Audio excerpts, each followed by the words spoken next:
The President has given authority or instructions for me to make some announcements that are very relevant to our ongoing performance evaluation of the various offices and agencies of the executive branch.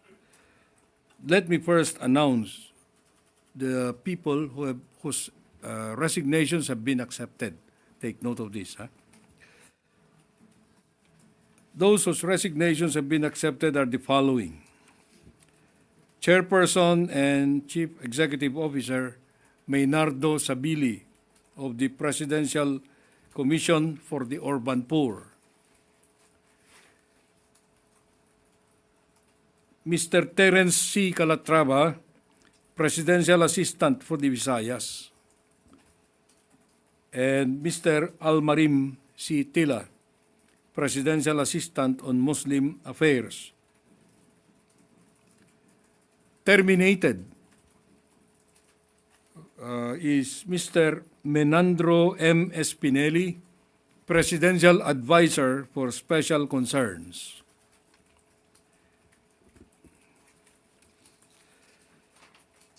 Now, as far as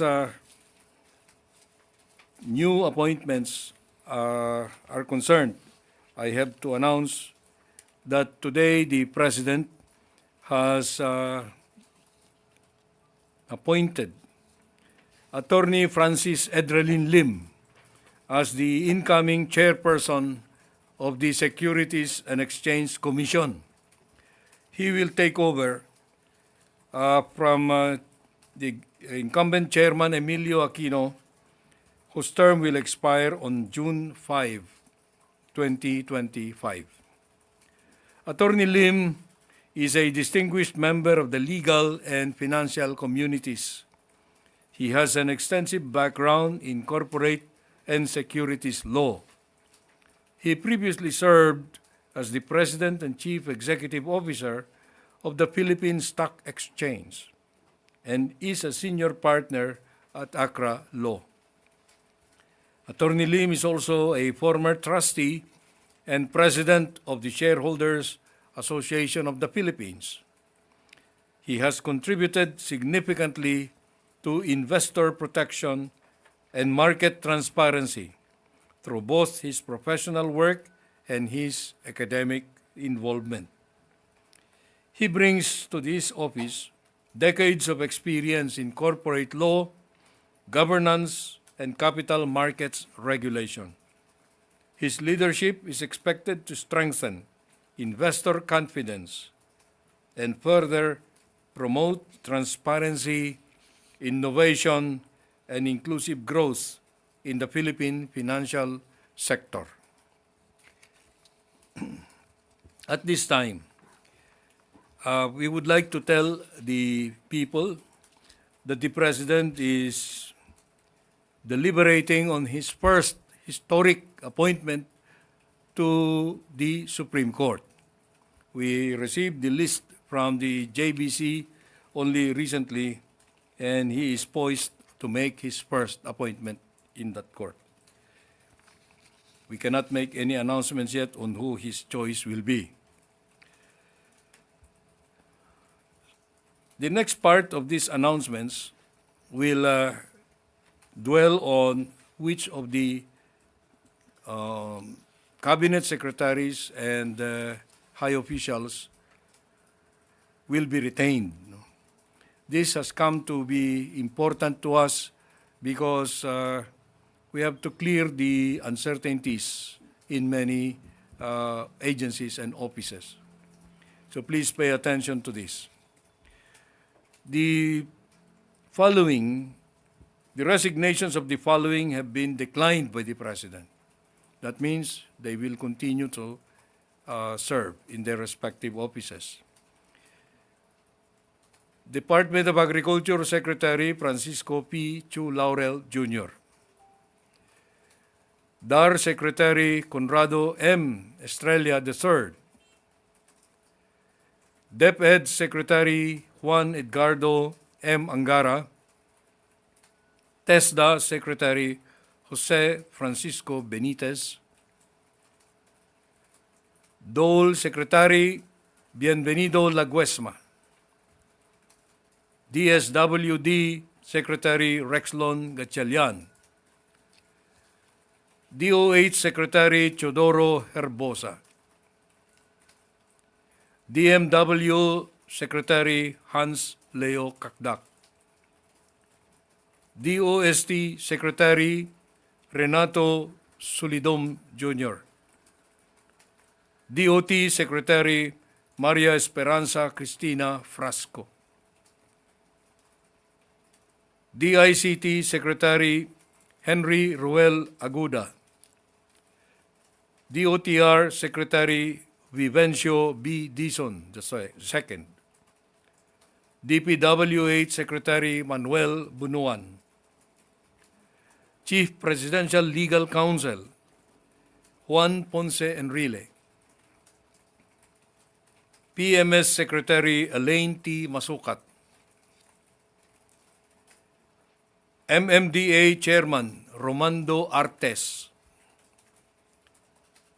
MINDA Chairman Leo Tereso Magno. Secretary Antonio G. Sariles, Presidential Advisor for Mindanao Concerns. BIR Commissioner Romeo D. Lumagi Jr. Bureau of Customs Commissioner Bienvenido Rubio. Treasurer of the Philippines, Sharon P. Almanza. At this point, may I also add a clarification. When we made that announcement regarding the forthcoming designation of Secretary of Foreign Affairs, Enrique Manalo, to be the next permanent representative of the Philippines in the United Nations. This will take effect most likely August 1. But because of the necessity for him to be confirmed before going over to as permanent envoy to the United Nations, the President recognizes the designation to be considered as done only after his confirmation. In the meanwhile, he will remain as the Secretary of Foreign Affairs. In the meanwhile, because there was a misunderstanding maybe about when he would really stop performing or discharging his duties as Secretary. So I am now ready to receive your questions. Okay. May I just make this additional point? That means that Secretary Manalo's courtesy resignation was declined. He continues to be the Secretary of Foreign Affairs. It's necessary to clarify that because there should be no uncertainty about his status. Okay, I may now accept your questions.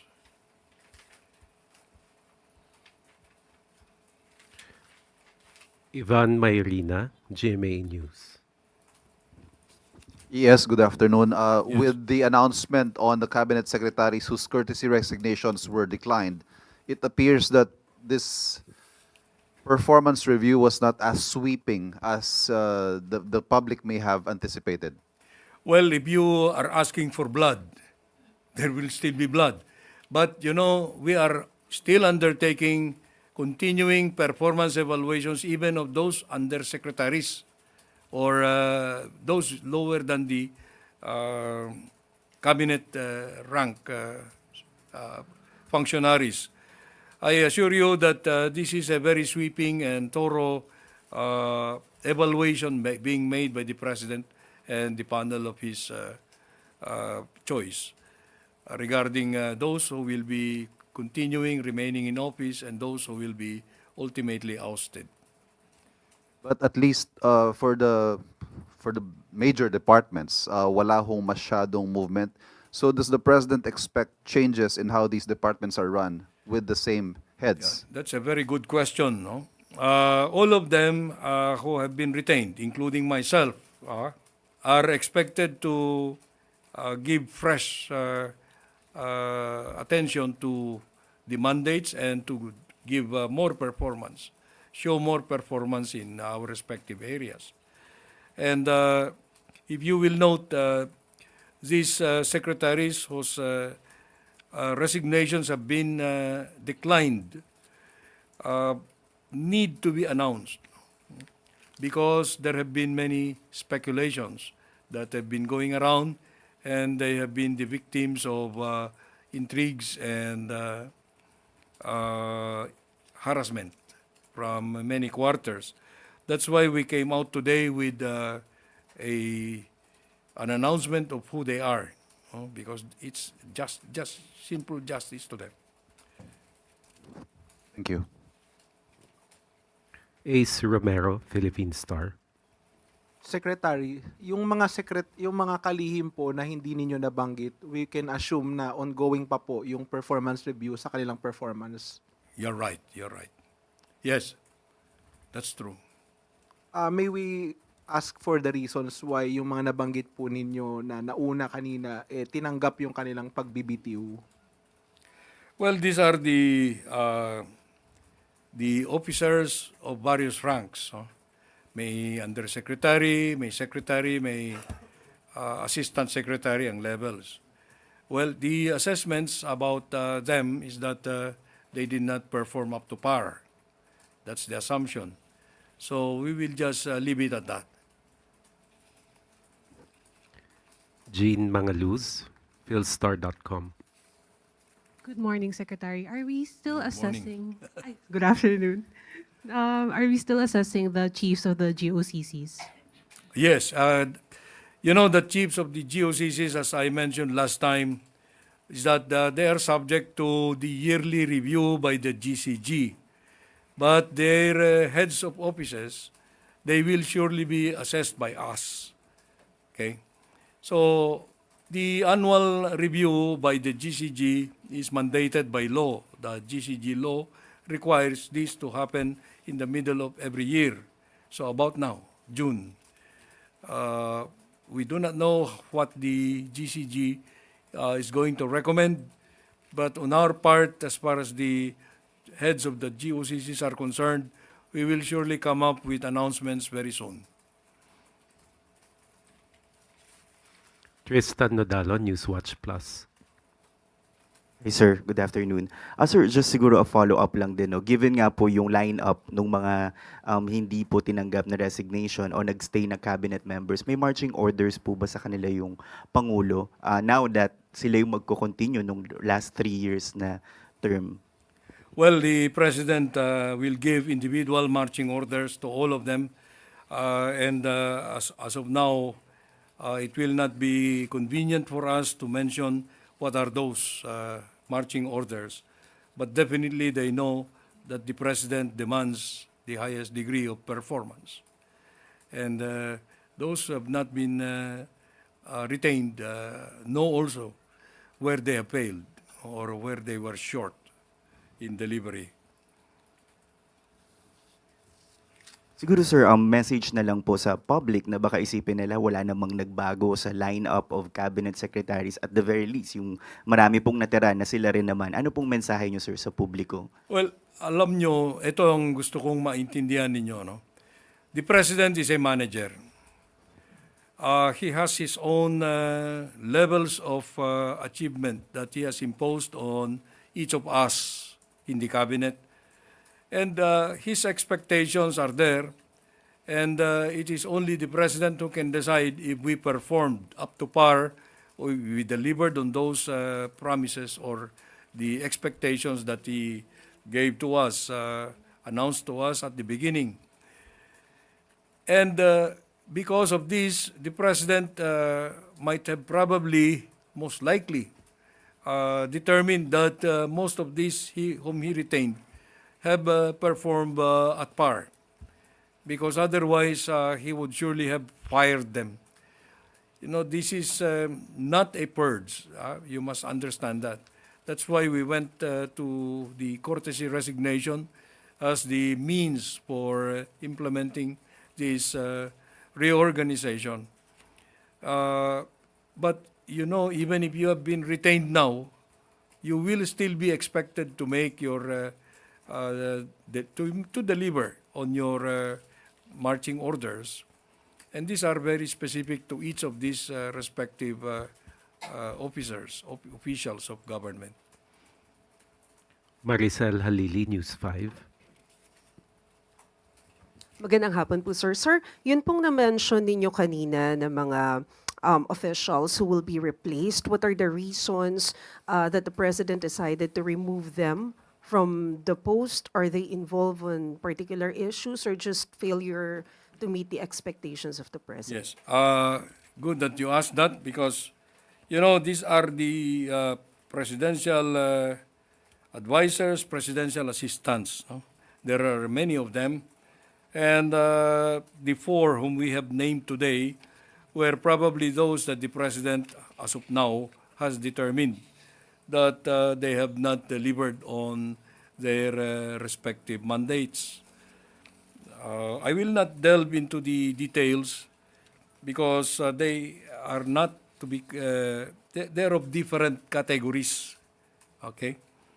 But let us assume that the President has good reasons, the best reasons, not to continue with their services as of this time.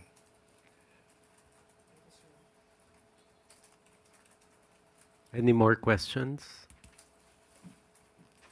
Tristan Nadalo, Newswatch. Sir, last na lang po. Yung performance review, sir, are we going to expect na every year gagawin to ng Pangulo or depende po sa kanya? Yeah, that's a good question also because performance evaluation is ongoing every time. The President may even terminate or remove any of us. We are at his will. Okay. If the performance evaluation is a continuing process, you can be sure that at any time, any who is not performing according to standards of the President will be replaced or relocated. That's what we do sometimes.